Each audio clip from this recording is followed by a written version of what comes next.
He's not always been the most pleasant cabinet minister, but Dago Martin Northeast MP Colm Imbert wants to change his image. The defeat at the polls almost 3 weeks ago have put things into perspective for the former works minister.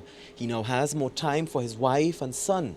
I went to a movie for the first time in about 5 years. I went and saw Iron Man 2 with my son, a week ago. These are the things I could not do. I just had no time to do that.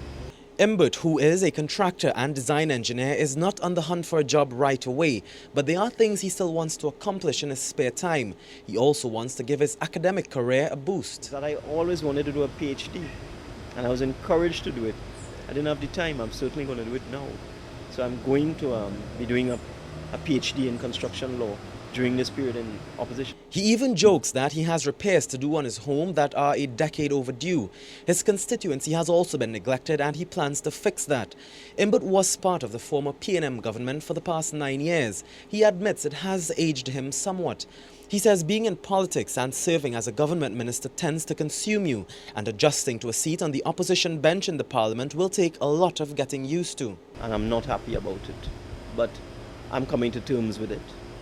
I've been here before, but it was so long ago I forgot. His time in opposition, he says, will be used to rebrand his image and attitude to the media and to the population.